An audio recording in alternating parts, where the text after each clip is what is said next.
Hello, Dr. Dilip Gude here, physician, Yashoda Hospital, Somajigoda, Hyderabad. Welcome to RLR Health. మనం ఇప్పుడు cholesterol గురించి discuss చేద్దాం. చాలా మందికి డౌట్స్ ఉన్నాయి. Should we really decrease cholesterol? బాగా తగ్గిస్తే నష్టం లేదా? నేను ఎందుకు కొలెస్ట్రాల్ టాబ్లెట్ వేసుకోవాలి అని ఒక డయాబెటిక్ పేషెంట్ అడుగుతూ ఉంటాడు నన్ను. అండ్ దీనికి let us answer some of the common queries or doubts.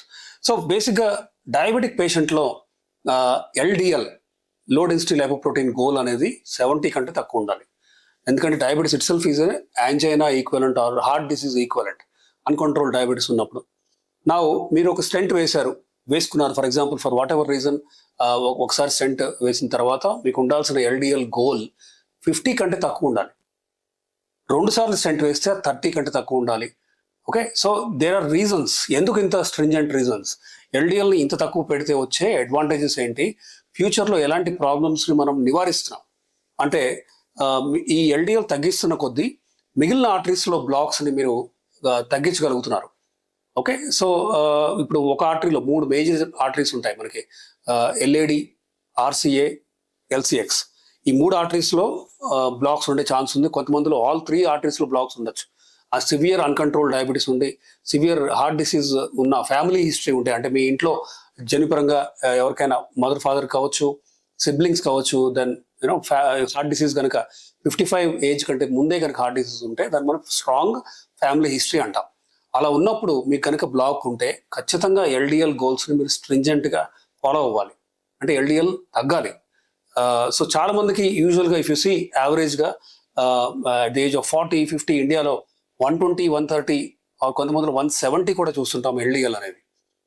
వేరాస్ goal is, అంటే నార్మల్ హెల్దీ ఒక 25-year-old అడల్ట్కి less than 100 is the goal. Risk factor sugar ఉంది, దాన్ని 70కి తేవాలి. 2-3 రిస్క్ ఫ్యాక్టర్స్ ఉన్నాయన్నప్పుడు ఇంకా స్ట్రింజెంట్గా తగ్గియాలి. దెన్ మీకు కనుక సపోజ్ చెస్ట్ పెయిన్ వచ్చింది, మీకు సపోజ్ హార్ట్ అటాక్ లాంటిది ఆర్ మైల్డ్ హార్ట్ అటాక్ అన్నారు, స్టెంట్ వేశారు, ఆర్ జస్ట్ మెడిసిన్స్ తగ్గుతుంది అన్నారు, అప్పుడు మీరు 50కి ఏం చేయాలి ఎల్డిఎల్ని. తగ్గించడానికి, ఎల్డిఎల్ తగ్గడానికి ఏమేమి ఆప్షన్స్ ఉన్నాయి మన దగ్గర? కొలెస్ట్రాల్ ఎస్పెషల్లీ ఎల్డిఎల్ తగ్గడానికి we have rosuvastatin or atorvastatin, then bempedoic acid and ezetimibe. ఒక్కోసారి ఇవి కాంబినేషన్లో వాడితేనే మనకి ఎల్డిఎల్ గోల్, అంటే తక్కువ ఎల్డిఎల్ వస్తుంది.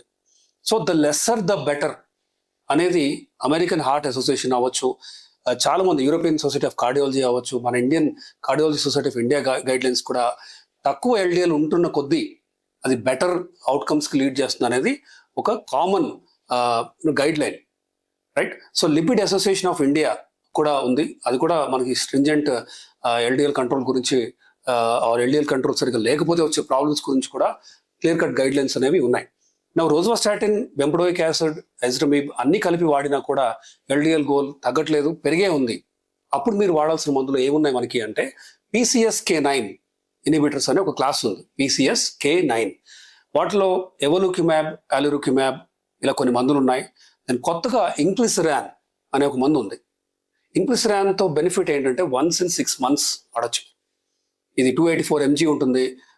అఫ్ కోర్స్ సెకండ్ డోస్ మాత్రం 3rd monthలోనే ఇస్తాం, ఒక బూస్టర్ లాగా. కానీ తర్వాత యూజువలీ వన్స్ ఇన్ 6 months వాడితే సరిపోతుంది. ఇప్పుడు కొంచెం cost is on the higher side, about 1 lakh or 2 lakhs, 1 lakh for 6 months or 2 lakhs per year అయితే అవుతుంది.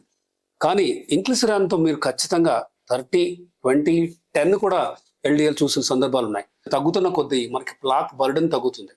అంటే కొలెస్ట్రాల్ వెళ్ళి ఆర్టరీస్లో కూర్చొని ఆ బర్డెన్, అంటే రక్త సరఫరాని ఆపే రిస్క్ని, బర్డెన్ని, ప్లాక్ ఇన్ఫాక్ట్ స్టేబిలైజేషన్ అవ్వచ్చు, ప్లాక్ రివర్సల్ కూడా ఈ మందుతో చూస్తున్నామని చాలా స్టడీస్ మనకి చెప్తున్నాయి. సో కొలెస్ట్రాల్ని మీరు అశ్రద్ధ చేయొద్దు. మీకు షుగర్ ఉండి ఆర్ ఎలాంటి రిస్క్ ఫ్యాక్టర్స్ ఉన్నా, స్మోకర్ అయి ఉంటే of course you have to stop smoking immediately. Then blood thinner ఎవరిలో ఇవ్వాలి, ఎవరిలో ఇవ్వకూడదు అనడానికి కూడా క్లియర్ కట్ గైడ్ లైన్స్ ఉన్నాయి. బట్ లిపిడ్ లోవరింగ్, కొలెస్ట్రాల్ తగ్గించడం గురించి ఉన్న గైడ్ లైన్స్ని మీరు అర్థం చేసుకోవాలి. మీ డాక్టర్ స్ట్రాంగ్గా మీకు కొలెస్ట్రాల్ తగ్గించాలి అని కనుక చెప్తే do comply and oblige, and ఎందుకంటే తద్వారా you are decreasing your heart attack risk in the future. So heart attack risk తగ్గించుకోవడానికి ఇది very important guideline. And of course మీకు వేరే ప్రాబ్లమ్స్ ఉన్నాయా లేదా అనేది మీకు యాన్యువల్ హెల్త్ చెక్స్లో, అది మీకు డయాబెటీస్ ఉందా, కొలెస్ట్రాల్ ఉందా, షుగర్ ఉందా, బీపీ ఉందా, దెన్ హార్ట్ అటాక్ రిస్క్ ని ప్రిడిక్ట్ చేసే 3-4 మేజర్ టెస్టులు కూడా ఉన్నాయి. అపో లైపోప్రోటీన్ బి ఒకటి, then LP little A, lipoprotein little A అంటాము అదొకటి, దెన్ హెచ్ఎస్సిఆర్పి ప్లస్ ఈ ఎల్డిఎల్. సో ఇవన్నీ in toto as a whole కనుక మనం హోలిస్టిక్ గా చూస్తే మనకి ఒక పేషెంట్ యొక్క హార్ట్ డిసీజ్, ఫ్యూచర్ లో వచ్చే హార్ట్ డిసీజ్ రిస్క్ మనం ముందే గమనించవచ్చు. తద్వారా నెససరీ యాక్షన్ ముందే తీసుకొని ఫ్యూచర్ లో వచ్చే హార్ట్ ప్రాబ్లమ్స్ మనం తగ్గించుకోవచ్చు. Thank you.